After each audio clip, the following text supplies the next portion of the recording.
When I was 5 years old, my grandmother came into my school and gave a talk about a spinning wheel. Back home, that always gets a reaction, people are like, so weird. But I know that over here, you're like, yeah, we assume all British schools do that. Just teach each other about spinning wheels and then go back to your castle. But just so you know, it's weird back home as well. They didn't have much money, so they asked my grandmother to come in and talk about a spinning wheel for a lesson. And at the end of the talk that she gave, she said, right, hey, do any of you kids want to get up and have a go on the spinning wheel? And my hand shot up immediately, right? Because as far as I can remember, always, if I've ever been watching someone on a stage or giving a talk, I've always wanted to be up there.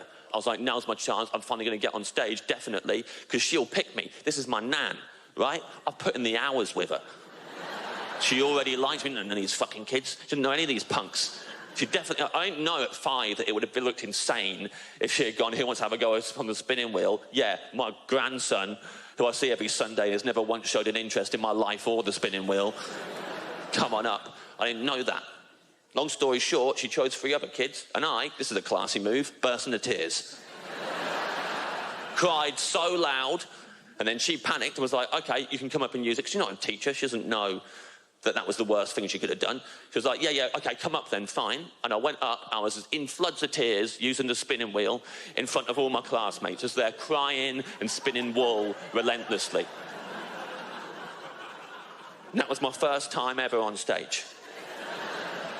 And when I told my therapist that story, he was like, yeah, okay.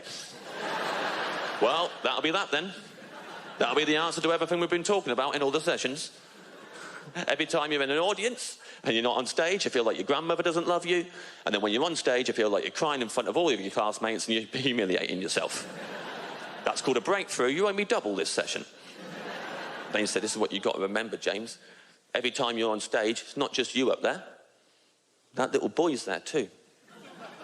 And you've got to protect that boy every time you're on stage.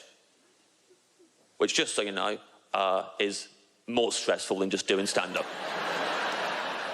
Every time I'm up here, I'm like just walking out on stage, protect the boy! I've got to protect the boy for the whole thing, and if someone heckles, I'm like, fuck you, he's a boy! He's just a boy, what are you shouting out at the boy for? He's a boy! I don't always protect the boy, I try. Once, it's like 7 years ago, I walked out on stage, and I was like really super-duper baby-faced back then, and I walked out, and a lady immediately shouted out, she went, oh, does your mummy know you're up this late? And that is a heckle aimed directly at the boy. Does your mummy know you're up this late? And I didn't like it, made me feel bad. She said it 7 times, and this is a roundabout way of telling you that this is the story of the time that once I claimed on stage that my mum was dead when she wasn't. That's how I dealt with that heckle the 7th time around. Does your mummy know you're up this late? My mum is dead, and then I added, unnecessarily, really recently as well.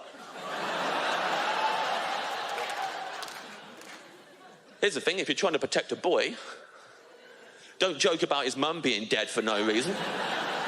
The boy didn't make the boy feel any better. Me and the boy were going home in the car, and I was like, I'm sorry I lied about your mum being dead, mate. I'm just trying to protect you. Anyway. I'll level with you. There's a clock at the back. It says 40 seconds. I've not got any material that lasts that long.